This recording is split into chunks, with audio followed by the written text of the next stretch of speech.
हरि ओम तस्सत्।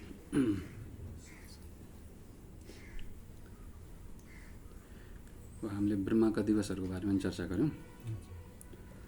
अब चाहिँ भगवानले परमात्माको प्राप्ति हुने एउटा परम गति भयो, त्यसको वर्णन गर्नुभयो। र परम ब्रह्मको प्राप्ति जसले गर्दैनन् तर पुण्यवान छन्, उनीहरूको चाहिँ दुई किसिमको गति यहाँ बताउँदै हुनुहुन्छ। कामनायुक्त भएकाहरूको गति र कामना रहित भएकाहरूको गति, दुई किसिमको गति छ। अब त्यो ऊर्ध्वगामीहरूको गति, पहिला हामीले अधोगति, ऊर्ध्वगति र मध्यगति भनेर भनेका थियौँ। त्यसपछि तत्त्वज्ञानीहरूका सर्वथा गतिरहित परम गति बताएको थियौँ। अब ऊर्ध्वगमन गर्नेहरूमा पनि दुई किसिमका हुन्छन्। माथि लोकमा जानेहरू, उनीहरूको जाने दुईटा बाटो छ। त्यो बाटोको बारेमा अब भगवानले चर्चा गर्दै हुनुहुन्छ। यत्र काले त्वनावृत्ति, यत्र काले त्वनावृत्ति, यत्र काले त्वनावृत्ति, यत्र काले त्वनावृत्ति, यत्र काले त्वनावृत्ति, यत्र काले त्वनावृत्ति, यत्र काले त्वनावृत्ति, यत्र काले त्वनावृत्ति, यत्र काले त्वनावृत्ति, यत्र काले त्वनावृत्ति, मा वृत्तिं चैव योगिनः, मा वृत्तिं चैव योगिनः, मा वृत्तिं चैव योगिनः, मा वृत्तिं चैव योगिनः, मा वृत्तिं चैव योगिनः, मा वृत्तिं चैव योगिनः, प्रयता यान्ति तं कालम्, प्रायता यान्ति तं कालम्। 142 पेज नंबर हो। प्रयता यान्ति तं कालम्, प्रयाता यान्ति तं कालम्, प्रयाता यान्ति तं कालम्, प्रयाता यान्ति तं कालम्, वक्ष्यामि भरतर्षभ, वक्ष्यामि भरतर्षभ, वक्ष्यामि भरतर्षभ, वक्ष्यामि भरतर्षभ, वक्ष्यामि भरतर्षभ। वक्ष्यामि भरतर्षभ। हे भरतर्षभ, हे भरत कुलमा जन्मिएका श्रेष्ठ अर्जुन, अब यस्तो समयको बारेमा म तिमीलाई बताउँछु जुन समयमा कोही जानी चाहिँ वापस आउँछन्, कोही कोही चाहिँ त्यो समयमा गइसकेपछि वापस आउँदैन। समयको नि एउटा विशेषता छ। कुनै यस्तो समय छ जुन समयमा प्राण त्यागिसकेपछि गएका ती जीवहरू वापस यो लोकमा, यो ब्रह्माजीको सृष्टिमा आउँदैनन्। कोही कोही चाहिँ यस्तो समय छ, त्यस्तो समयमा जान्छन् कि गइसकेपछि फेरि वापस पनि आउँछन्। अत योगीहरूको आवृत्ति र अनावृत्ति हुने दुई किसिमको बाटो छ। अब त्यो बाटो जानमा समयको पनि एउटा भूमिका छ। जुन समयमा गयो भने आवृत्ति हुन्छ र कुन समयमा गयो भने चाहिँ अनावृत्ति हुन्छ। यो दुईटा कुराहरू हे अर्जुन तिम्रो लागि म विशेष गरी निरूपण गर्दैछु भनेर यहाँ कालको विषयमा बताउँदै हुनुहुन्छ। काल नै यहाँ अगाडि उत्तरायण र दक्षिणायन भन्ने हामीले त सुनिरहेको छौँ होइन, त्यसैलाई लिएर यहाँ भन्दै हुनुहुन्छ। तो यस्तो किसिमको कालको दुईटा पाटो छ वर्षमा। जुन समयमा गयो भने वापस आइन्छ र कुनै समयमा यस्तो पनि छ जुन समयमा गयो भने वापस आइँदैन। यो दुईटा कालको विषयमा तिमी सुनिराख। अब गतिकै प्रसङ्ग भएको हुनाले भगवान् श्रीकृष्णले परम गतिको त वर्णन गरिहाल्नुभयो। यस्तो किसिमको गति जहाँ परब्रह्म परमात्माको अनन्य भाव भइसकेपछि प्राप्त हुन्छ, जहाँ गएपछि वापस आउनु पर्दैन, त्यो धाम नै, त्यो स्वरूप नै परमात्माको स्वरूप हो भन्ने वर्णन गरिसकेपछि अब अर्को किसिमको काल छ जुन कालमा आवृत्ति र अनावृत्ति दुवै किसिमको हुन्छ। त्यसलाई तिमी सुन भनेर यो केवल प्रतिज्ञा श्लोक भयो। अब अगाडि चाहिँ उत्तरायणको बारेमा बताउँदै हुनुहुन्छ। अग्निर्ज्योतिरः कृष्ण शुक्लः, अग्निर्ज्योतिरः शुक्लः, अग्निर्ज्योतिरः शुक्लः, अग्निर्ज्योतिरः शुक्लः, अग्निर्ज्योतिरः शुक्लः, अग्निर्ज्योतिरः शुक्लः, षड्मासा उत्तरायणम्, षण्मासा उत्तरायणम्, षण्मासा उत्तरायणम्, षण्मासा उत्तरायणम्, तत्र प्रयाता गच्छन्ति, तत्र प्रयाता गच्छन्ति, तत्र प्रयाता गच्छन्ति, तत्र प्रयाता गच्छन्ति, तत्र प्रयाता गच्छन्ति, तत्र प्रयाता गच्छन्ति, ब्रह्म ब्रह्मविदो जनाः, ब्रह्म ब्रह्मविदो जनाः, ब्रह्म ब्रह्मविदो जनाः, ब्रह्म ब्रह्मविदो जनाः, ब्रह्म ब्रह्मविदो जनाः। ब्रह्म ब्रह्मविदो जनाः। अब उत्तरायणको 6वटा महिना छ। त्यो उत्तरायणको 6 महिनामा यदि कसैले प्राण परित्याग गर्छ भने त्यसले के गर्छ, यो अनावृत्ति गतिलाई प्राप्त गर्दछ, ब्रह्मलोकलाई प्राप्त गर्दछ भन्दै हुनुहुन्छ। अब सबभन्दा पहिला अग्नि ज्योतिर रह शुक्ल भनेको छ। पहिला अग्नि यो ज्योति स्वरूप जो अग्नि छ, कामना रहित भएर जसले दिनमा यो खास चाहिँ अग्निमा जसले हवन गरेको छ उनीहरूको स्थितिलाई उनीहरूले सबभन्दा पहिला कसलाई प्राप्त गर्दछन्? यो उत्तरायणमा जानेहरूको लागि बताइँदैछ। गुरु अग्नि हवन भन्नाले अग्नि हवन यहाँ चाहिँ खास जाँदाखेरि उनीहरूले प्राप्त गर्ने देवताहरूको नाम उल्लेख गरेको हो। यहाँ जस्तै दिन भनेको छ, त्यसपछि शुक्ल पक्ष भनेको छ। अब यहाँ अब जड वस्तुले त लैजाँदैन नि त। यो ब्रह्मसूत्रमा यसको चिन्तन गर्दाखेरि के भन्नुभएको छ भने व्यासजीले जाँदाखेरि चाहिँ त्यहाँका देवताहरूले, जस्तै अब यहाँबाट हामी अमेरिका गयौँ भने अथवा अन्य कुनै पनि देशमा गयौँ भने एक देशबाट अर्को देश जाँदाखेरि बिचमा यदि ट्रान्जेक्सन आयो भने यदि कसैले कहीँ लान्छ भने त्यो देशको मान्छेले लग्यो भन्छ नि त। त्यस्तै किसिमले यहाँ पहिला मृत्युको समय सबभन्दा पहिला जो उत्तरायणमा जान्छन्, को जान्छन् भन्ने अब यो छुट्टै विचार छ। पहिला चाहिँ जाने प्रक्रिया बताउँदै हुनुहुन्छ। सबभन्दा पहिला ज्योतिर्मय अग्निलाई प्राप्त हुन्छ। यहाँ अग्नि मतलब यहाँ अहिले हामीले बालिरहेको अग्नि भन्दा पनि त्यो अग्निको अभिमानी जो देवता छन् उनीहरूलाई प्राप्त हुन्छन्। अग्निको अभिमानी देवताबाट दिनाभिमानी देवतालाई प्राप्त हुन्छ। भने दिनलाई भनिन्छ। दिनबाट उनीहरू कहाँ पुग्छन्? शुक्ल पक्षमा पुग्छन्। त शुक्ल पक्षमा पुग्नुको अर्थात् शुक्ल पक्षको अभिमानी शुक्ल पक्षलाई चलाउने सञ्चालन गर्ने देवता हुन्छन्, उनीहरू कहाँ पुग्छन्? शुक्ल पक्षबाट उनीहरू कहाँ पुग्छन् भन्दाखेरि षण्मासा, यो उत्तरायण माघदेखि लाग्छ नि त। माघदेखि असारसम्मको जुन 6 महिना छ उत्तरायण, त्यसका अभिमानी देवतालाई प्राप्त हुन्छन्। त्यसपछि यसरी चाहिँ उत्तरायणबाट जाने जो व्यक्ति छन्, जो अग्निबाट दिनबाट शुक्ल पक्ष र शुक्ल पक्षबाट उत्तरायणका 6 महिनाहरूमा जाने जो छन्, तत्र प्रयात यसरी चाहिँ यो समयमा प्राण छोड्नेहरू कहाँ जान्छन् भन्दाखेरि तिनीहरू ब्रह्मलोकमा जान्छन्। जाने को भन्दाखेरि ब्रह्मविदो जना, जसले ब्रह्मलाई जानेका छन् उनीहरू ब्रह्मवेत्ताहरू चाहिँ कहाँ जान्छन्? शुक्ल पक्ष हुँदै उत्तरायण हुँदै उनीहरू ब्रह्मलोकमा जान्छन्।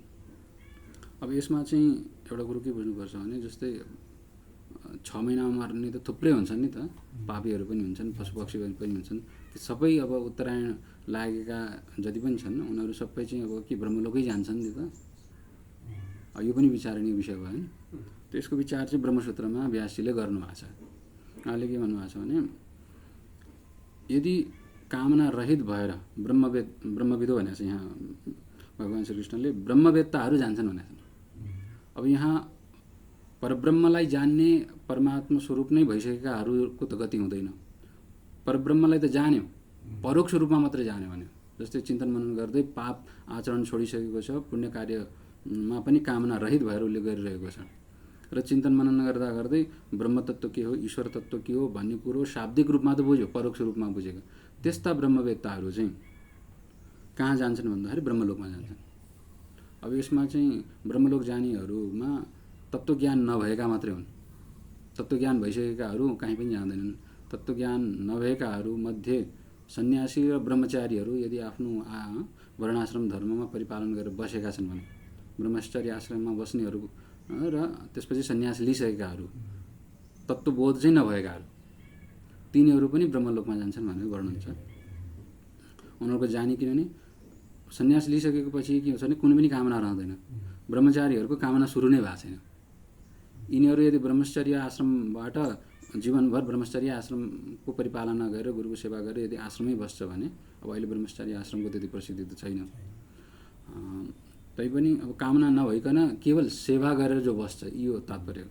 यदि समाजमा कोही त्यस्तो किसिमको छ, आफ्नो लागि कुनै पनि कामना छैन तर अरूको लागि सेवा गरेर बसिरहेका त्यस्ता छन् भने अब ती ब्रह्मचारीकै कोटीमा आउँछन्। त्यस्ताहरू कहाँ जान्छन् भन्दाखेरि ब्रह्मलोकमा जान्छन्। र अर्का सन्यासीहरू कामना रहित भएकाहरू, भन्न खोजेको के भने तत्त्वबोध त भएको छैन तर कामना भित्रबाट तीव्र छैन र त्यो कामना अनुसार उसले दुराचारहरू आचरण गरेको छैन भने त्यस्ता व्यक्तिहरू कहाँ जान्छन्? ब्रह्मलोकमा जान्छन् भनेर यहाँ। त ब्रह्मलोक जाँदाखेरि कताबाट जान्छन्?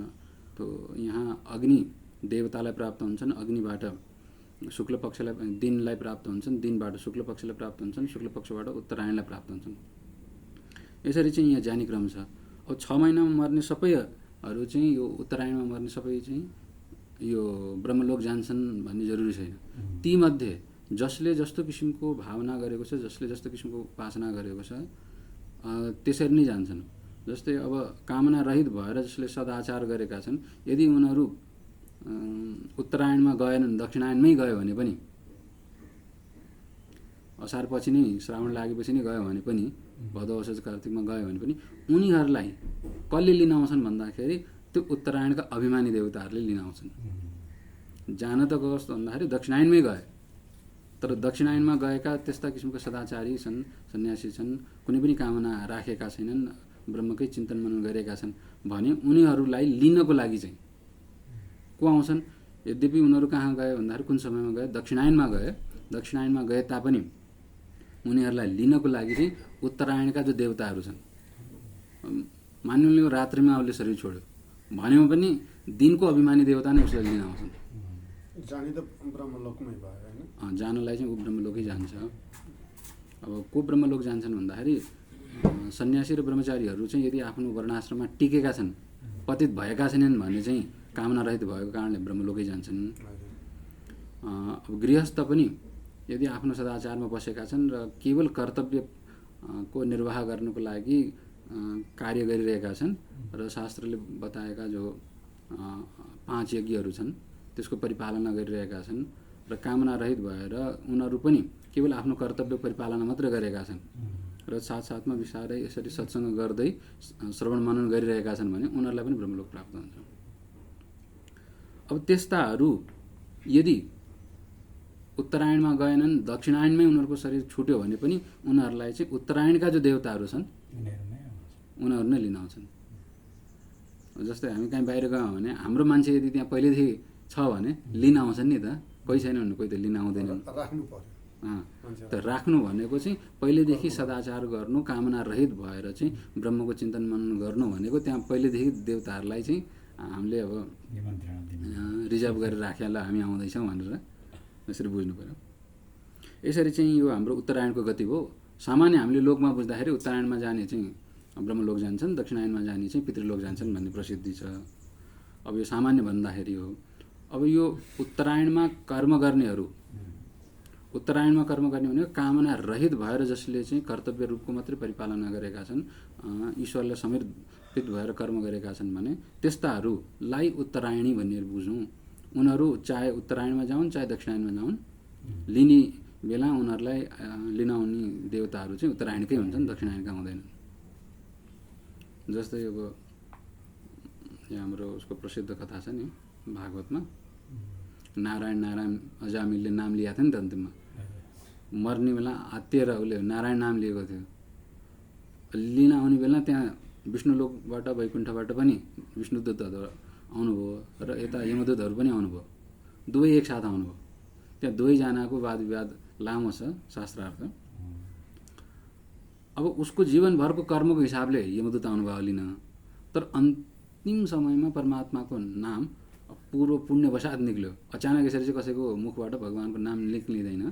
त्यो पनि उसले पूर्वजन्ममा केही न केही सदाचार गरेको थियो अथवा यही जन्ममा केही न केही सदाचार गरेको थियो। अब अजामिल पनि सुरुमा ब्रह्मचारी रहन्जेल चाहिँ ठिकै थियो, पछि दुस्सङ्गमा परेर उसको बुद्धि बिग्रेको मात्रै हो। तर पहिला आचार राम्रो भएको हुनाले त्यो पूर्व सञ्चित जुन पुण्य कर्म थियो त्यसैले बुद्धिका सन्धारे अन्तमा जागृत गराइदियो र अन्तिम समयमा नारायणको नाम उच्चारण गराइदियो। त्यो पुण्यको बलले गर्दा विष्णुदूतहरू लिन आउनु भयो नि त। भनेपछि उसले गरेका कर्महरूले नै निर्धारित गर्यो नि त। यद्यपि उसको गति त दुर्गति हुनुपर्ने थियो, तैपनि शुभ कर्मको पुण्य प्रताप त्यस्तो हुन्छ कि अलिकति पनि गऱ्यो भने त्यो व्यर्थ जाँदैन भने भगवान्ले भन्नुभएको छ। गुरु यस्तै कथाले मान्छेलाई जुन दिग्भ्रमित बनाउँछ होइन, मान्छे त्यसो भन्ने भए त सबैले मारकाट गर्यो, लुटपाट गर्यो, लास्टमा तपाईँको चाहिँ गयो काशी गयो, नुहायो होइन, केदारनाथ गयो, दर्शन गर्यो, शिवजीको कुनै पनि एउटा लिङ्गमा पूजा गऱ्यो भने सम्पूर्ण पाप नाश हुन्छ भनेको छ होइन गुरु। भने त अब यो मान्छे हाम्रो यो धर्ममा त कस्तो भइदियो भने ल दिनभरि लुटौँ, लास्टमा गएर मर्ने बेला त तपाईँको एउटा तीर्थ गइदियो भने के वास्तवमा यो कर्म सही हो त गुरु? यस्तै हुन्छ। त्यो कस्तो हुन्छ भने कुरो तपाईँले राम्रो गर्नुभयो। शास्त्रले त्यो कर्महरूबाट मुक्त होस् भन्नको लागि त्यो उद्देश्यले भनेको। अब व्यक्तिले कस्तो छ भने आफूलाई बचाउनको लागि त्यस्तो उपाय गर्छ भने त्यो त छल गरेको भयो नि त, कपट गरेको भयो। शास्त्रले गुरुहरूले के भन्नुभएको छ भने यदि तैँले दोष गरेको छस्, पाप गरेको छस् भने पनि त्यसबाट मुक्त हुने उपाय छ भनेर उपाय बताएको हो नि त। ए राम्रो उपाय रहेछ, उपायलाई हेरी हेरी यदि कसैले के गर्छ भन्दाखेरि पाप आचरण गर्छ भने फेरि त्यो उपायले काम गर्दैन। त्यो यसलाई के अन्जान बस भएका गल्ती पापलाई भन्ने कुरो बुझ्नु पर्यो कि के कुरो? यदि दोषहरू सँगको बसात गरिहाल्यो, पापहरूसँग बसात गरिहाल्यो, थाहा भएन त्यस कारणले गरिहाल्यो भने त्यस्ता दोषहरूलाई प्रायश्चित गराउनको लागि यी उपायहरू हुन्छन्। अब प्रायश्चित त म गरौँला भनेर पहिलेदेखि पाप गर्नु भनेको चाहिँ त्यो प्रायश्चितले पनि त काम गर्दैन। अनि त्यस्तो व्यक्तिले प्रायश्चित पनि गर्दैन पहिलो कुरो। अब त्यस्ता गर्नेहरू कति देख्नु भएको छ होइन? अब पछि गएर गङ्गा नुहाउँला अथवा त्यो पछि गएर पुण्य गरौँला भन्ने त्यस्ता व्यक्तिहरू पहिले जीवनभर के गरे भन्दाखेरि पाप गऱ्यो भने उनीहरूको पछि त्यो बुद्धि आउँदै आउँदैन, उनीहरूको बुद्धि झन् कुसङ्गमा झन् फस्छ। हेरिराख्नु होला, तपाईँले समाजमा हेर्नुभयो होला, देख्नुभयो होला। त्यस्ताहरूले अब शास्त्रमा त लेखाएको छ अन्तिममा दान पुण्य गरौँला, काशी जाउँला, नुहाउँला होइन, शिवजीको पूजा गरौँला, त्यसैबाट सबै पाप कट्छ भन्ने किसिमका भावना बोक्नेहरू अब पछि गएर गर्न सक्दैनन्। पहिलेदेखि जस्तै केही पाप दोष छ र पछि केहीसँग सुसङ्ग पायो र त्यसबाट चाहिँ मुक्त हुने उपाय केही छ भन्ने चिन्तन मन गर्यो भने त्यो छुट्छ। नजानिकन गरेका पापहरू बरु त्यसबाट मुक्त हुन सकिन्छ। जानी बुझिकन चाहिँ पछि प्रायश्चित गरौँला भन्ने किसिमको गर्ने व्यक्ति त्यो के छ भन्दाखेरि अनिश्चित कालमा भरोसा गर्ने कुरो भयो नि त। भविष्यको त तपाईँको कुनै ठेगाना त छैन नि त। भोलि के हुन्छ भन्ने कुरो निश्चित त कुरो छ त कसैलाई? छैन। अब त्यसपछि अब अहिले सुनिश्चित भएको समयलाई चाहिँ पाप पूर्णमा बिताउने र अनिश्चित भएको कुरोलाई लिएर चाहिँ पुण्य गरौँला भन्ने कल्पनामा डुब्ने, यसरी गऱ्यो भने के हुन्छ? व्यक्ति आफ्नो लागि आफै खाडल खनिरहेको हुन्छ। अहिले जुन हजुरले कथा भनिसकेको छ, नारायणको जुन नाम लिने बित्तिकै यमदूतहरू पनि आए होइन, यताबाट नारायणजी पनि आउनुभयो, एउटा नाम नारायण नाम लिएको भएर मात्रै भन्दा त यो कथाले त तपाईँको चाहिँ मान्छेलाई त यस्तै दिग्भ्रमितै बनाउँछ नि होइन? दिग्भ्रमित बनाउनुको लागि त्यो कथा भन्ने केही होइन। भगवानको नाममा त्यस्तो किसिमको शक्ति छ, यदि अन्तिम बखतमा उच्चारित भयो भने के हुन्छ भने व्यक्ति परमात्माको प्राप्ति गर्नको लागि सुमार्गमा जान सक्छ भन्ने त्यो कथाले बताउनु खोजेको। जस्तै यसपछिको कथा सुन्नुभएको छ कि छैन? त्यसपछि अजामिललाई यमदूतहरूले छोडेर गयो र विष्णुदूतहरूले लगेनन् नि त्यो वापस। अन्तिम समयमा जब उसलाई यो बोध भयो कि भगवानको एकचोटिको नाम उच्चारण गर्दाखेरि पनि भगवानका दूतले मलाई सुरक्षा दिन आउनुभयो भन्ने बोध भइसकेपछि त्यसपछि अजामिलले साधना गर्यो नि त। आफ्ना जति पनि दोषपूर्ण कार्यहरू छ त्यसको प्रायश्चित गर्दै भगवानको नाम लिँदै तपस्या गरेको छ अजामिलले। उसको जीवनै त्यसपछि बदलिएको छ नि। त्यो कुरो चाहिँ बिर्सिनु भएन नि त। अब यो कसो भने प्रेरणा दिनको लागि बताइएको कथा हो। कुनै पनि तर्क के छ भन्दाखेरि दुईधारी तर्क हुन्छ, ठिक छ। अब त्यसलाई कुन दृष्टिकोणबाट हेर्नुहुन्छ त्यो तपाईँमा भर पर्ने कुरो हो। जस्तै अब जीवनको के भरोसा छ भन्ने एउटा सामान्य तर्क छ नि। जीवनको के भरोसा छ, अहिले मोज गरौँ खाइहालौँ भन्ने किसिमको भावना हुन्छ। यो एउटा तर्क हो नि त। जीवनको भरोसा छैन, भोलि के हो अहिले खाइहालौँ रमाइलो गरौँ भन्ने हुन्छ। यो एउटा तर्क हो। अब यही तर्कलाई अर्कोतर्फ मोड्न सक्नुहुन्छ। जीवनको के भरोसा, त्यही भएर अहिले राम्रो काम गरिहाल्नु, त्यो पनि राम्रो हो। आखिर तर्क दुइटै तर्क हो नि त। तर्कलाई एउटा जीवनको भरोसा छैन भन्ने एउटा खण्ड लियो नि त। त यसलाई कुन दृष्टिले हेर्नुहुन्छ, तपाईँको कस्तो सङ्ग छ भन्ने कुरो बुझ्नुपर्छ। त्यही सङ्ग अनुसार नै तपाईँले त्यो तर्क प्रयोग गर्नुहुन्छ। जस्तै अघि पहिला के भन्नु भन्दाखेरि नारायणको नाम लिने यस्तो कथा सुनियो भने मान्छे सबै पापी हुन्छन् भन्ने कुरो हो। अब दृष्टिकोण हामीले यदि त्यस्तो राख्यौँ भने, त्यस्तै किसिमको उद्देश्य भयो भने प्रवृत्ति त्यस्तै हुन्छ। ओहो, मृत्युको समयमा लिँदाखेरि नारायण नाम लिँदाखेरि अजामिललाई त यत्रो फल मिल्यो भनेपछि त हामीले जीवनभर यदि भगवानको नाम लियौँ भने त के होला? यो पनि त तर्क छ नि त। अब कसो भन्दाखेरि तर्कलाई सुतर्कतर्फ लानुपर्छ कि। अब यो भगवान शङ्कराचार्यले के छ भन्दाखेरि दुष्तर्कम त्यजेत भन्नुभएको छ क्या। यो दुष्तर्कलाई त्याग दिनु। दुष्तर्क भनेको कसो भन्दाखेरि बिना प्रमाणको यदि कुनै तर्क गरिन्छ भने त्यो तर्क दुष्तर्क हुन्छ, सुतर्क हुँदैन। प्रमाणपूर्वक गरिएको तर्क चाहिँ सुतर्क हुन्छ।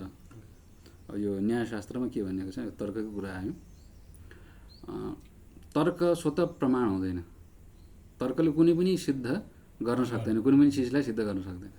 तर्क भनेको लजिक हो। लजिकले कसो छ भने कुनै यदि प्रमाण उपस्थित छ भने त्यसलाई पुष्ट गर्छ, यदि प्रमाण उपस्थित छैन भने कुनै पनि कुरो सिद्ध गर्न सक्दैन। मान्छेलाई भुल्याउने काम भले गर्ला होइन, त्यसरी गर्छ। नत्र कसो भने तर्कले कुनै पनि व्यक्तिलाई भुल्याउन सक्छ यदि बुद्धिमान छ र प्रमाणमा आधारित छ भने।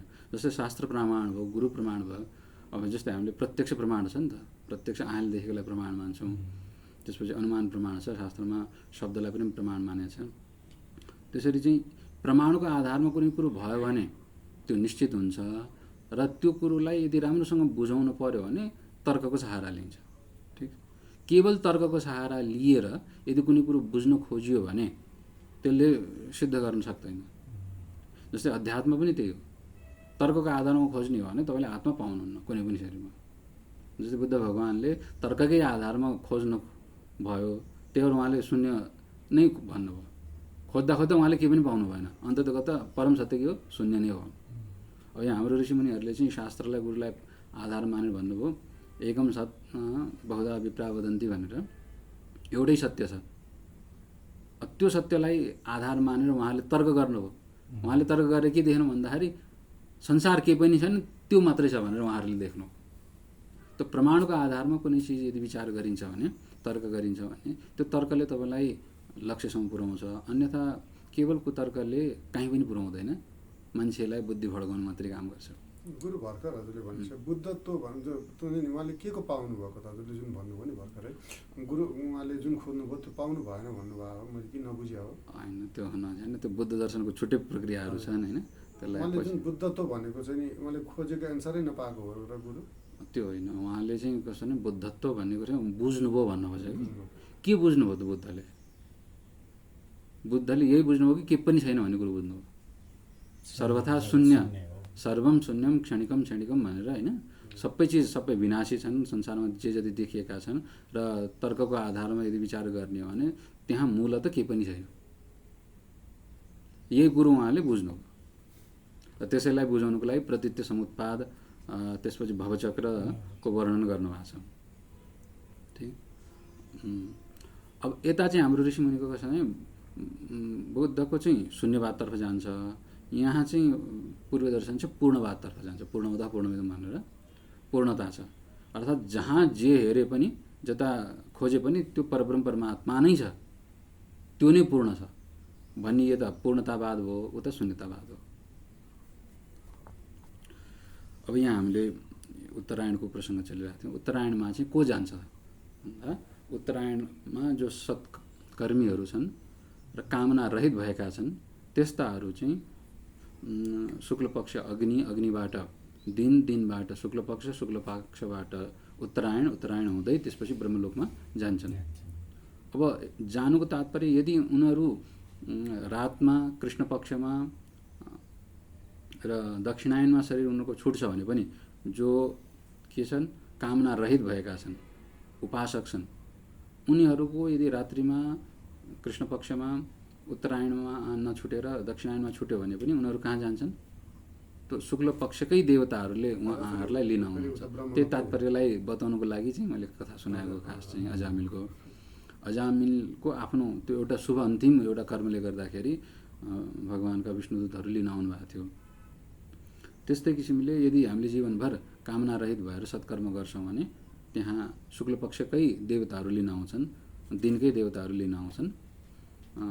यदि तत्त्वज्ञान भएन भने, तत्त्वज्ञान भयो भने कसैले लिन आउनु पर्दैन, स्वयं समर्थ हुन्छ, ब्रह्मस्वरूपमै मिल्छ।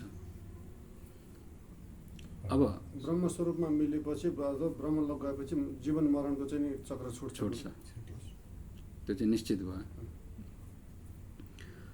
अब दक्षिणायनको बारेमा धूमो रात्रिस्तथा कृष्णः धूमो रात्रिस्तथा कृष्णः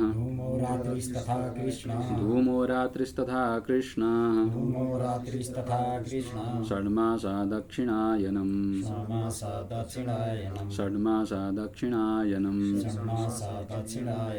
तत्र चान्द्रमसं ज्योतिर्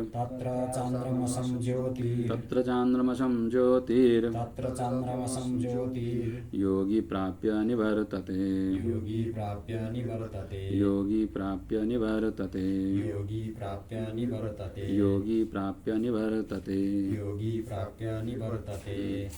त कामनायुक्त भएका जति पनि छन् कर्मीहरू यज्ञ गर्ने, अब केही सन्तानको प्राप्तिको लागि, धनको प्राप्तिको लागि, मान सम्मानको प्राप्तिको लागि भनेर अनेकौँ प्रकारका यज्ञ पूजापाठ गर्ने यिनीहरूको गति चाहिँ के हुन्छ भन्दाखेरि उनीहरू पहिला धुमलाई प्राप्त हुन्छन्। पहिला अग्निलाई प्राप्त भएका थिए कामना रहित भएकाहरू, र कामनायुक्त भएकाहरू प्राय कसरी जान्छन् भन्दाखेरि पहिला धुमलाई प्राप्त हुन्छन्। त धुम मतलब धुमको अभिमानी देवतालाई, त्यसपछि धुमबाट रात्रिका अभिमानी देवतालाई तिनीहरू प्राप्त हुन्छन्। रात्रिबाट उनीहरू कृष्ण पक्षको अभिमानी देवतालाई प्राप्त हुन्छन्। कृष्ण पक्षबाट षण्मासा दक्षिणायनका जो अभिमानी देवता छन् उनीहरूलाई प्राप्त हुन्छन्, र त्यहाँबाट उनीहरू कहाँ जान्छ भन्दाखेरि चन्द्रलोक जान्छन्। चन्द्रलोक भनेको छ कहीँ यसलाई पितृलोक पनि भनिन्छ है। अब यो यहाँ उनीहरूको गति कहाँ, जस्तै हामीले भूर्भुव स्व भनेको थियो नि त, अब यो स्वलोकसम्म यिनीहरूको गति हुन्छ। तपजना सत्यम यो चाहिँ फेरि यो उत्तरायणकाहरू मात्रै छैन, तपजना सत्यम माथिका जान्छन्। दक्षिणायनमा जानेहरू भनेको यो भुवः स्वः स्वलोकसम्म, स्वर्गलोक र स्वर्गलोककै अन्तर्गत पितृलोक आदि पनि त्यसमै पर्छन्। त उनीहरू कामनाले युक्त भएको हुनाले सत्कर्म त गरेका छन् नि त, त्यो सत्कर्मको प्रतापले उनीहरू कहाँसम्म जान्छन्, कामनाले प्रेरित भएर स्वर्गलोकसम्म जान्छन्। अब योभन्दा पहिला जो उत्तरायणीहरू थिए उनीहरूले सत्कर्म गरे तर कामना नराखिकन गरेका हुनाले र तत्त्वज्ञान नभएको कारणले गर्दा यो दुईटा कुरा छ। कामना रहित भएर सत्कर्म गरियो तर तत्त्वबोध यो शरीरमा भएन भने उनीहरू के भयो, यसरी चाहिँ उत्तरायणबाट जाने भए। अब कामना युक्त भएर सत्कर्म गरे, शुभ खूब राम्रो काम गरे, ठुल्ठुला यज्ञहरू गरे, ठुल्ठुला अब बाटोघाटो बनाए। अब कर्म पनि कसो भन्दाखेरि इष्ट र पूर्त भन्ने दुई किसिमका कर्महरू छन्। इष्ट भने वेदले भनेका ठुल्ठुला यज्ञ आदि गर्नु, यो इष्ट कर्महरू भयो। त्यसपछि पूर्त कर्महरू भनेका चाहिँ स्मृतिहरूले भनेको बाटो बनाइदिनु, धर्मशाला खोलिदिनु, पानीको लागि धाराहरू बनाइदिनु, यी सबै कसो भन्दाखेरि पूर्त कर्महरू हो, जसले गर्दाखेरि समाज एउटा सुनिश्चित सुरक्षित बन्छ नि र अरूलाई सहयोग पनि हुन्छ। यस्ता कर्महरू गर्ने के को लागि भन्दाखेरि कामनाको लागि, मान प्रतिष्ठा बढोस् भन्ने इच्छा भएर गर्ने, अथवा आफ्नो सन्तानको वृद्धि होस् भनेर गर्ने, अथवा स्वर्ग मिल्छ भन्ने कामनाले गर्नेहरू चाहिँ कहाँ जान्छन्, यो चन्द्रलोकमा जान्छन्। कुन मार्गबाट, त दक्षिणायन मार्गबाट जान्छन् उनीहरू चाहिँ। उनीहरूको यदि शरीर उत्तरायणमा छुट्यो भने पनि लिन चाहिँ को आउँछन्, त्यही दक्षिणायनका देवताहरू लिन आउँछन् उनीहरूलाई, किनभने उनीहरूले निश्चित गरिसकेका छन् नि त आफ्नो कर्मअनुसार, आफ्नो कामना भावना अनुसार देवताहरू सुनिश्चित गरेका हुनाले उनीहरूलाई लिनको लागि चाहिँ धुमा अभिमानी देवता पहिला आउँछन्। सबभन्दा पहिला शरीर छुट्ने बित्तिकै धुमाअभिमानी देवता हुन्छ। धुमाअभिमानी देवताबाट रात्रिका अभिमानी देवतालाई प्राप्त हुन्छन्। रात्रिबाट कृष्ण पक्षका देवतालाई प्राप्त हुन्छन्। कृष्ण पक्षबाट दक्षिणायनका देवताहरूलाई प्राप्त हुन्छन् र दक्षिणायनबाट उनीहरू चन्द्रलोकमा जान्छन्। यसरी चाहिँ योगी चाहिँ प्राप्य निवर्तते, त्यहाँ जानेहरू चाहिँ आफ्नो पुण्य कर्म अनुसार कति बस्नु छ बस्छन् र वापस फेरि आउँछन्, यही लोकमा आउँछन्। उत्तरायणबाट जानेहरू चाहिँ वापस आउँदैनन्। अब उत्तरायणमा जानेको चाहिँ एउटा विशेष यो ब्रह्मसूत्रमै चर्चा भएको हुनाले कुरो बुझेन। उत्तरायणबाट ब्रह्मलोक जाने चाहिँ के हुन्छ भने ब्रह्माजीको यो सृष्टिमा चाहिँ वापस आउँदैनन्। अब अर्को सृष्टिमा चाहिँ वापस आउँछन् कि आउँदैन भन्ने यो कुरो चाहिँ निश्चित गर्न के हुन्छ, यदि कामना रहित भएर सर्वथा श्रवण मनन निधि ध्यान गर्दै गर्दै शरीर छुटेको छ, तत्त्वबोधकै लागि उसले प्रयास गरिरहेको छ तर भएन र ब्रह्मलोक गयो भने ब्रह्मलोकमा गइसकेपछि ब्रह्माजीले उसलाई उपदेश दिनुहुन्छ र ऊ ती मुक्त हुन्छ। सत्कर्म गर्यो कामना नराखिकन तर श्रवण मनन निधि ध्यान गरेको छैन र मोक्षको विशेष कामना पनि राखेको छैन भने चाहिँ के छ भने ब्रह्मलोकको निवास गर्छ फेरि वापस अर्को ब्रह्माजीको सृष्टिमा अथवा ब्रह्माजीको अर्को दिनमा वापस आउँछ। यो चाहिँ वापस नआउने भनेको के छ भने ब्रह्माजीको यो सृष्टिमा वापस नआउने हो, अर्को ब्रह्माजीको सृष्टिमा चाहिँ वापस आउन सक्छ। भनेपछि मोक्षको कामना गरेर लाग्नु पनि गलतै रहेछ नि त गुरु। मोक्षको कामना भनेको मोक्षको कामना भन्नाले कामना गर्नु गलत हो। मोक्षको कामना भनेको मोक्षको कामनै होइन नि। कोही छुट्न चाहन्छ भने कोही बाँधिएको छ है। जस्तो मलाई अब मोक्षे अब भनौँ यो पृथ्वी लोक पुग्यो, अब मलाई मोक्षे नै अर्को जन्म मलाई चाहिँ अब स्वर्ग चाहियो। कामना मैले अब त्यही कामना गरेँ कि मलाई यो जीवनमा अब जन्म मरणको यो चक्करबाट छुटोस् भनेर मैले लाग्छु भने त्यो पनि कामना नै भयो। होइन, त्यो कामना होइन। किन होइन भन्नुहुन्छ भने जस्तै सामान्यत भोक लागेपछि भात खानु पर्यो भने भात खाने इच्छा यो कामना हो। आनन्दसँग भएपछि भात खाने इच्छा छैन भने यो भात खाने इच्छा नगर्नु यो कामना होइन। ठिक छ, यो अलिकति गहिरो कुरो छ, बुझ्नु। अब कुनै चिज वस्तु विशेषको प्राप्तिको लागि कुनै कर्म गर्नु, आफूभन्दा भिन्न चिजलाई पाउनको लागि गर्नु, यिनै चाहिँ के हुन्छ, कामना हुन्छ। अब मोक्ष भनेको के हो त? अहिलेसम्म आफूले आफूलाई अरू ठानेर आफूले आफूलाई कर्ममा बाँध्नु, संसारको भवचक्रमा बाँध्नु, यो बन्धन हो। अहिलेसम्म आफूले आफूलाई के ठानेको छ भन्दाखेरि म ईश्वर हुँ, यसको छोरो हुँ, यसको बाउ हुँ भन्ने भावनाले बाँधिएका छौँ नि। यो त सामान्य कुरो, अरू के छ के छ। अब यो सूक्ष्म शरीरले बाँधिएका छौँ, स्थूल शरीरले बाँधिएका छौँ, कारण शरीरले बाँधिएका छौँ। मुख्य बन्धन यी तीनटा हुन्। मूलत बन्धन के हो? कारण शरीर नै हो, त्यसैबाट बाँधिएका छौँ। स्थूल शरीरको बन्धन त त्यही पनि स्वप्न अवस्थामा छोड्छ। यो शरीर छुटेपछि अर्को शरीर प्राप्त हुन्छ, यो शरीरको बन्धन टुट्छ, त्यही पनि सूक्ष्म शरीरको बन्धन त्यहाँ बाँकी रहन्छ। सूक्ष्म शरीरको पनि बन्धन यदि प्रलय अवस्था आयो भने, ब्रह्माजीको दिन सिद्धियो भने सूक्ष्म शरीरको पनि बन्धन रहँदैन, केवल कारण शरीरको बन्धन रहन्छ। त कारण शरीरको बन्धन मूल बन्धन हो। अब बन्धनबाट यदि कोही छुट्न चाहन्छ भने यो अहिलेसम्म बन्धनमा बाँधिएको रहेछु, यो बन्धन नहोस् भन्ने कामना गर्नु, यो मुख्य त के छ भन्दा कुनै नयाँ चिज पाउनु खोजे होइन। उसले आफूलाई जो बन्धनकारी तत्त्वहरूबाट छुटाउनु खोजेको, त्यो मूलत कामनाको अन्तर्गत आउँदैन। अब मोक्षमा के तपाईँले अरू चिज केही पाउनुहुन्छ त? आफै भित्र रहेको जुन मूल तत्त्व परब्रह्म परमात्मा छ त्यो स्वरूपको बोध मात्रै गर्ने हो। अत अन्य कुनै भिन्न बाह्य वस्तुको प्राप्ति छ भने त्यसलाई कामना भनिन्छ। यदि बाह्य वस्तुको कुनै कामना नभएर सर्वथा सबै छुटोस् भन्ने यदि इच्छा छ भने यो यसलाई इच्छा मानिँदैन। बन्धनकारी नै इच्छा हो, कामना हो। यदि बन्धनकारी छैन भने त्यसलाई कामना इच्छाको रूपमा परिगणना गरिँदैन। त्यति कुरो। त यसरी चाहिँ योगीहरू, यो दुइटै योगी हुन्। अब उपाय गर्ने भएका हुनाले यिनीहरू योगी भनिन्छन्। चाहे अब उत्तरायणबाट जाने योगी होस्, चाहे दक्षिणायनबाट जाने योगी होस्। त उत्तरायणबाट जाने योगी चाहिँ वापस आउँदैन, दक्षिणायनबाट जाने योगी चाहिँ आफ्नो कर्मफल भोगिसकेपछि वापस आउँदछन्। अब जसले यो तत्त्वलाई बुझ्यो उसलाई चाहिँ फेरि वापस आउनु पर्दैन, यो कुरो पनि भन्दै हुनुहुन्छ।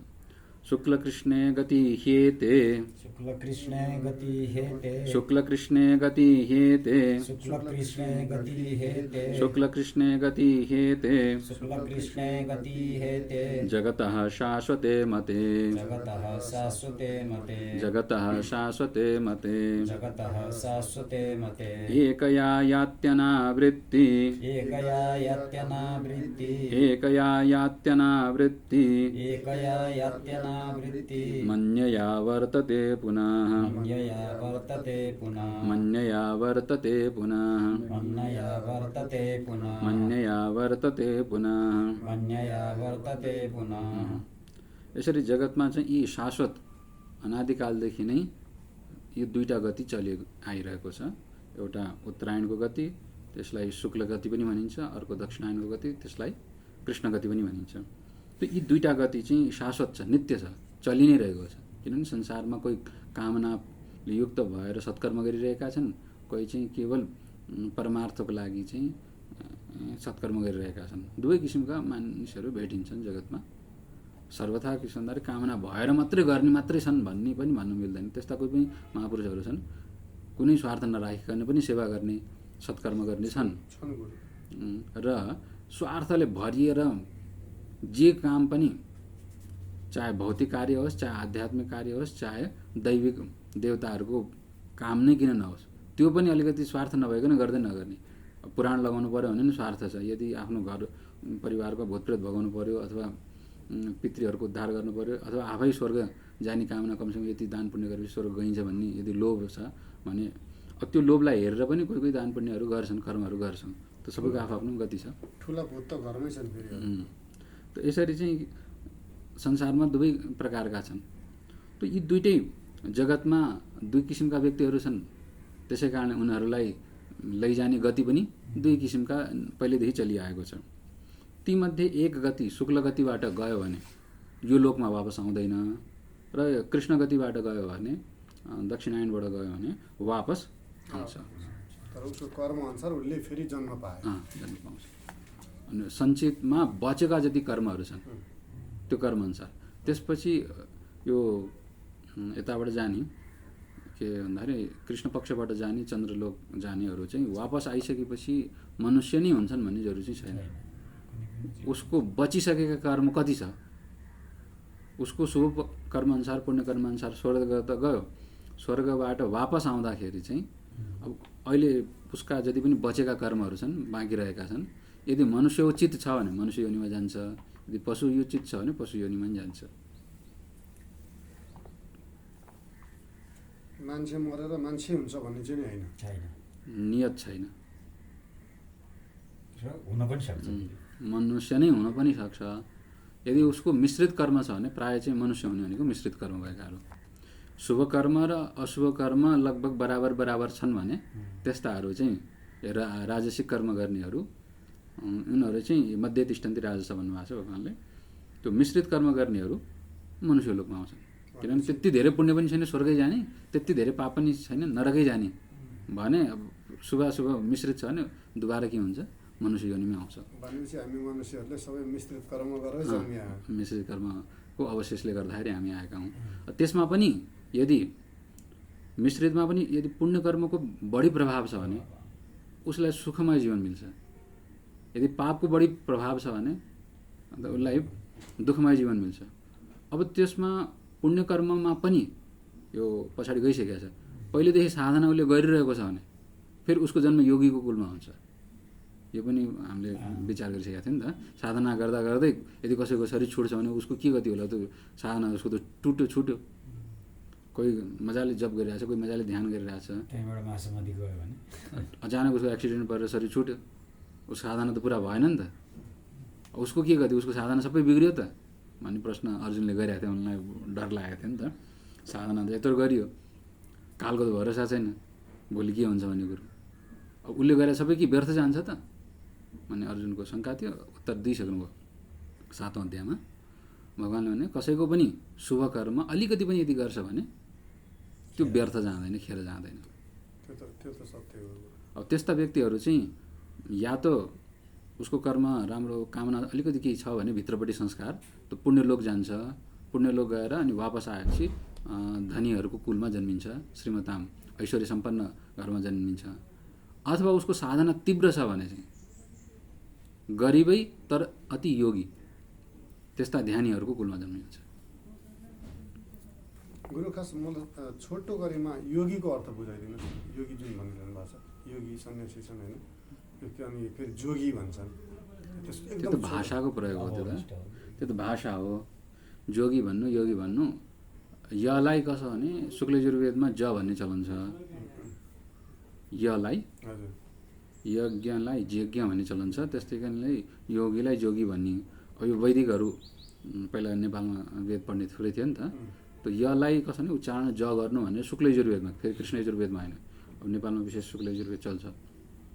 त्यही अनुसार अब बुढापाकाहरूले अब वैदिकहरूले जहाँ पनि य देख्ने बित्तिकै ज भन्ने बानी लागेको, अनि अनि त्यसै कारणले गर्दाखेरि कसै यको साथमा ज भन्ने खालको। अनि योगीकै खास अर्थ चाहिँ के हो? छोटोमा योगीलाई किन योगी भने, योगीकोमा के हुनुपर्छ? अब त्यसको एउटै उत्तर हुँदैन तपाईँले भने जस्तो। सिधै योगी कसलाई भन्ने भन्दाखेरि जस्तै यहीँ भगवद् गीतामै सामान्य कर्मलाई पनि योग भन्नुभयो, ठिक छ, भक्तिलाई पनि योग भन्नुभयो र ज्ञानलाई पनि योग भन्नुभयो। जसले योगको अभ्यास गर्दछ, योग जोसँग हुन्छ उसैलाई योगी भनिन्छ। यदि कर्मयोग गरिरहेछ भने ऊ कर्मयोगी, ऊ पनि योगी। यदि भक्तिको साधना गरिरहेछ भने ऊ पनि योगी, यदि ज्ञानको साधना गरिरहेछ भने ऊ पनि योगी, यदि ध्यानको साधना गरिरहेछ भने ऊ पनि योगी, ठिक छ। साधना गर्नु पर्यो। योग मतलब उपाय पनि अर्थ लाग्छ। समत्वम योग उच्यते, जो समतामा टिकेको छ, सर्वत्र उसले समता देख्छ भने ऊ पनि योगी। त्यस कारणले एउटै अर्थ हुँदैन योगीको। योग अभ्यास गर्नेलाई योगी भनिन्छ। योगको अर्थ के हो भन्ने कुरो समय परिस्थिति अनुसार अथवा उपदेशको अनुसार अब तपाईँको तमोगुणको मात्रा बढी छ र योग गर भनेको अर्थ कर्मयोग गर भन्ने अर्थ लाग्छ। यदि सत्वगुणको मात्रा बढी छ भने योग गर भनेको ध्यान गर भन्ने अर्थ लाग्छ। त्यसमा रजोगुणको अलिकति पनि मात्रा मिलिएको छैन, विशुद्ध सत्वको मात्रा छ र योग गर भनेको ध्यान गर भन्ने अर्थ लाग्छ, चिन्तन मनन गर भन्ने अर्थ लाग्छ। तर यो रामदेवको सिकेर आएर घरमा तपाईँको चाहिँ योग सिकाएर बस्नु त्यो त योगी होइन नि त गुरु। त्यो पनि कस्तो योगी हो त गुरु। योग भनेर आसन भयो नि त, योगको अङ्ग एउटा आसन छ। अष्टाङ्ग यो चाहिँ फेरि कस्तो भन्दाखेरि अष्टाङ्ग योगको अन्तर्गत आउँछ। अष्टाङ्ग योगमा आसन पनि एउटा त्यसको अङ्गको रूपमा मानेको छ। योगको अङ्गको रूपमा आसन मानिएको छ र त्यो आसनको अभ्यास गर्नेलाई पनि योगी भन्ने चलन छ। तर वास्तविक योगी चाहिँ त्यो होइन नि त गुरु। अब योग के को लागि भने परमात्माको प्राप्तिको लागि भित्र पस्नको लागि गरिने साधन हो। यदि कसैले त्यो गर्छ भने योगी त्यो योगी हो। त्यही बुझ्नु। व्यापार गर्छ भने पैसा कमाउनुको लागि गर्छ भने, धनको लागि गर्छ भने अब त्यो टिचर मात्र भयो मास्टर। त्यसको लागि योगी शब्द प्रयोग गर्नु त्यति समुचित हुँदैन। हजुर, हजुर। नैते श्रुति पार्थ जानन्, नैते श्रुति पार्थ जानन्, नैते श्रुति पार्थ जानन्, नैते श्रुति पार्थ जानन्, नैते श्रुति पार्थ जानन्, नैते श्रुति पार्थ जानन्, योगी मुह्यति कश्चन, योगी मुह्यति कश्चन, योगी मुह्यति कश्चन, योगी मुह्यति कश्चन, योगी मुह्यति कश्चन। योगी मुह्यति कश्चन। तस्मात् सर्वेषु कालेषु, तस्मात् सर्वेषु कालेषु, तस्मात् सर्वेषु कालेषु तस्मात् सर्वेषु कालेषु योगयुक्तो भवार्जुन, योगयुक्तो भवार्जुन, योगयुक्तो भवार्जुन, योगयुक्तो भवार्जुन, योगयुक्तो भवार्जुन। योगयुक्तो भवार्जुन। हे अर्जुन, तिमी योगलाई अपनाऊ। तिम्रो योग्यता अनुसार कर्मयोग गर र चित्तको शुद्धिको लागि शुद्ध भइसकेपछि त्यसपछि भक्ति योग पनि गर र भक्ति योगबाट अझै चित्त शुद्ध भयो भने अनि ध्यान योगमा पनि लाग। ठिक छ, त्यो योगलाई अपनाऊ भन्नु हुन्छ। अब जो व्यक्तिले यसरी यो दुईटा मार्गलाई गतिलाई बुझ्दछ, एउटा उत्तरायण अर्को दक्षिणायन, एउटा शुक्ल गति अर्को कृष्ण गति, यो दुईटा मार्गलाई जसले जान्यो हे अर्जुन, त्यो योगी कहिले पनि मोहित हुँदैन, भ्रममा पर्दैन। अर्थात् जाने बाटो त दुईटा मात्रै रहेछन्, ऊर्ध्व गति भनेका। अलिकति सत्कर्म गर्नेहरूको गति के रहेछ भन्दाखेरि जाने दुईटा बाटो रहेछ, या त ऊ शुक्ल मार्गबाट जान्छ या त ऊ कृष्ण मार्गबाट जान्छ यदि राम्रो काम गर्यो भने। त्यसै कारणले गर्दाखेरि यदि अशुभ कर्म गर्यो भने यो दुईटै गति मिल्नेवाला छैन। अत्यन्त पापपूर्ण यदि कसैको स्थिति छ, आचार विचार छ भने ऊ त्यसबाट जाँदैन, उसको अधोगति नै हुन्छ। दुईटैबाट योगीहरूका भए, योगीहरूका भन्दा पनि कर्मीहरूका हुन्। एउटा कर्मीको अर्को उपासकको खास चाहिँ यसलाई भन्नुपर्दाखेरि जस्तै वेदमा कर्मकाण्ड, उपासनाकाण्ड र ज्ञानकाण्ड छ। कर्मकाण्डको अभ्यास गर्नेहरूको गति के हुन्छ?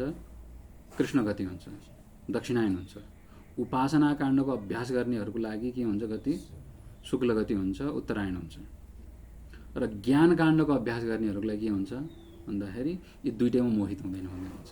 ज्ञानकाण्डमा जो अभ्यास गर्दछन् र यहीँ शरीर रहँदा रहँदै जसलाई तत्त्वबोध भयो उनीहरूको लागि चाहिँ यी दुईटै गतिमा मोह पर्दैन भन्ने छ।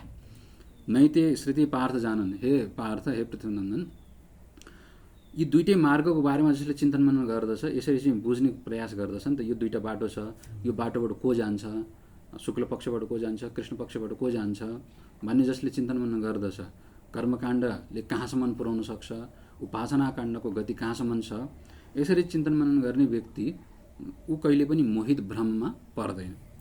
तस्मात् सर्वेषु कालेषु, अब यी दुईटै बाटोबाट यदि तिमी जान्न चाहँदैनौ भने ठिक छ, आखिर शुक्ल पक्षबाट गएर पनि ब्रह्मलोकै प्राप्त हुने हो र त्यहाँ पनि ब्रह्माजीको आयु संसार मात्र निवास हुने हो। ब्रह्माजीको नै आयु सिद्धिएपछि वापस सृष्टिमा, यो सृष्टिमा नआए पनि अर्को सृष्टिमा त आउनै पर्छ।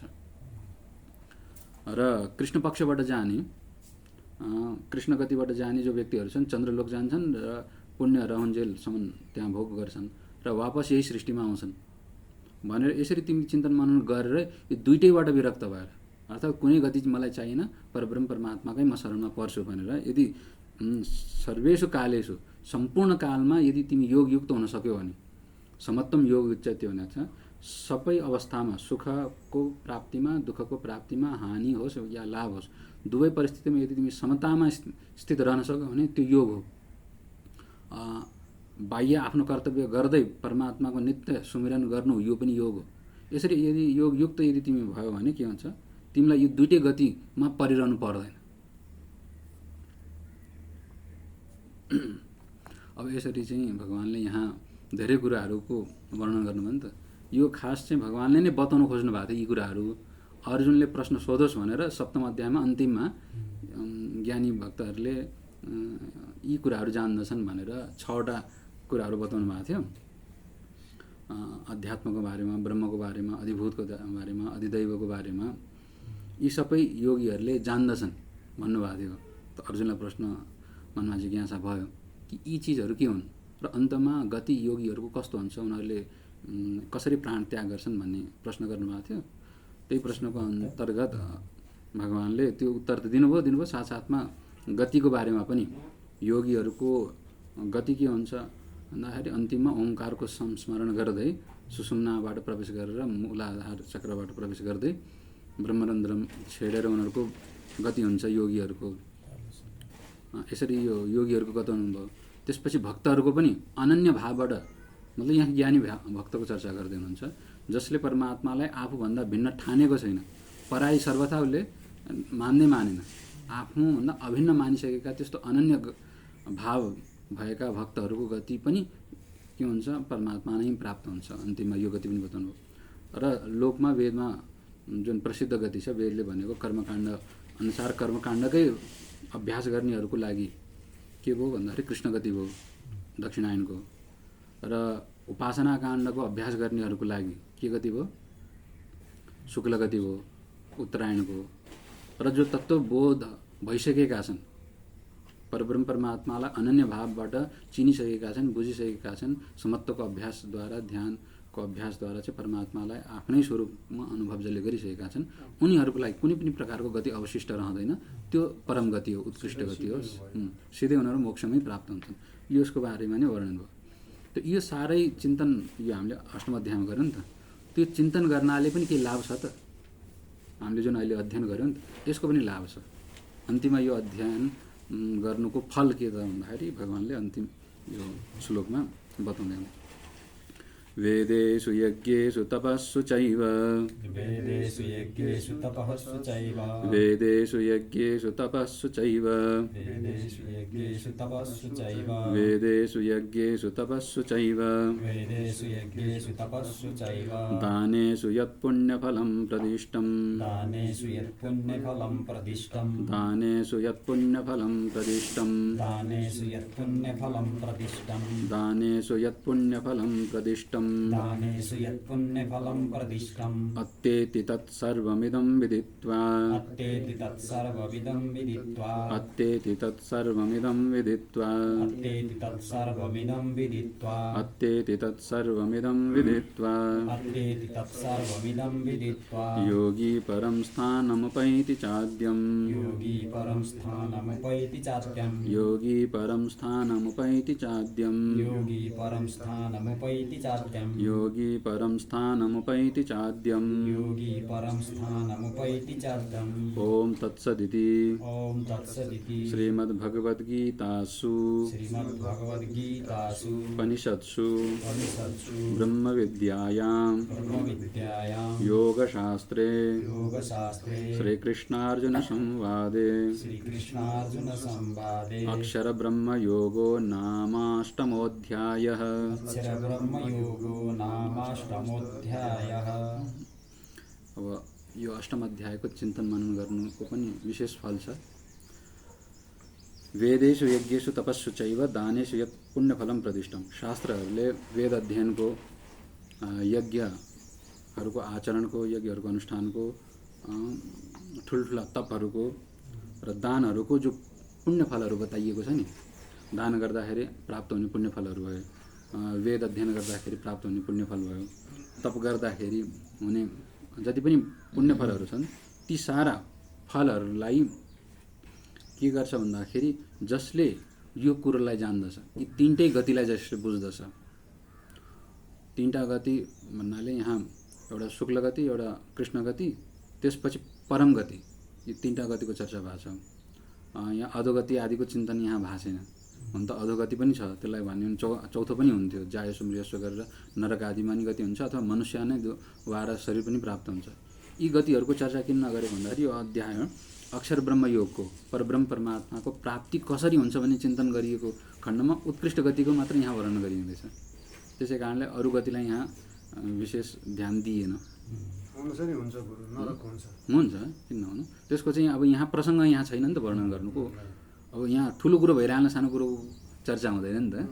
यहाँ अक्षर ब्रह्मको चर्चा भइरहेछ, त्यस कारणले यदि अक्षर ब्रह्मको प्राप्ति भएन भने पनि यदि सत्कर्मी छन् पुण्यकर्मी छन् भने उनीहरूले या त कृष्ण गतिलाई प्राप्त गर्दछन् चन्द्रलोक आदिलाई, यदि शुक्ल गतिलाई प्राप्त गर्दछन् ब्रह्मलोक आदिलाई, र अन्य भक्त छन् तत्त्वज्ञानी छन् भने त परम गतिलाई नै प्राप्त गर्दछन्। यी तीनटा गतिको बारेमा हामीले चर्चा गऱ्यौँ।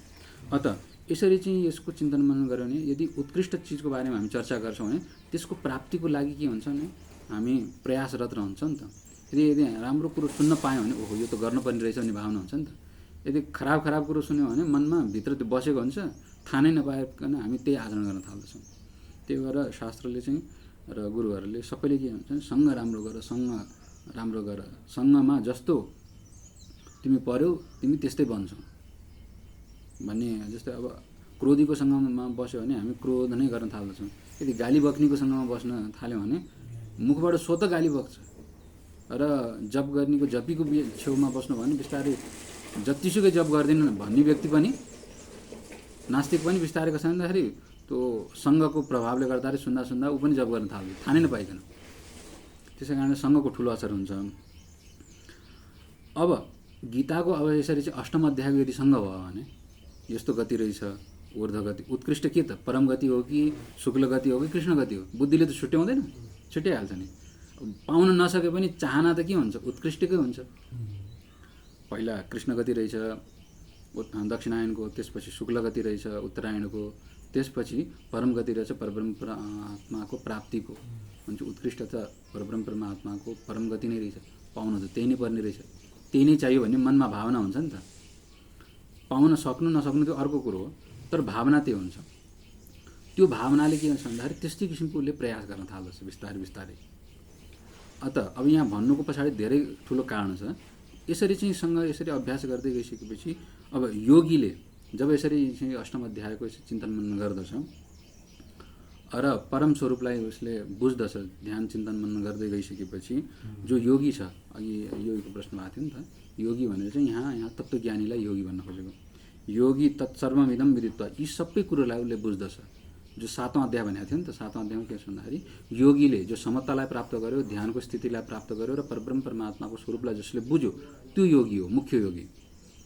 त्यसले यी सबै गतिलाई बुझ्दछ। वेदमा के बताइएको छ, वेदको अन्तिम सीमा कहाँसम्म छ, तपद्वारा प्राप्त हुने पुण्य लोकहरू के छन्, यज्ञद्वारा के प्राप्त हुन सक्छ, दान गरेपछि फल के अन्तिम सीमासम्म प्राप्त हुने फल के थियो, ब्रह्मलोकसम्म बताइयो नि त कर्मको फल। ती सबलाई योगीले बुझ्दछ। कुन चाहिँ योगीले भन्दाखेरि परब्रह्म परमात्माको स्वरूपलाई जसले अनन्य भावबाट बुझिसकेको छ, यहाँ ज्ञानी योगीलाई भन्न खोजेको। त्यस्ता योगीहरूले तत्सर्वम इदम विदित्वा, सबै यी कुराहरूलाई बुझ्दछन्। जो 6वटा प्रश्न भएको थियो अर्जुनद्वारा र 7औं मृत्युको बारेमा नि बताइएको थियो। त्यो 7औं प्रश्नहरूको बारेमा जे बताइएको थियो त्यो सबैलाई बुझ्दछ र सबलाई के छ भने अतिक्रमण गरेर जान्छ।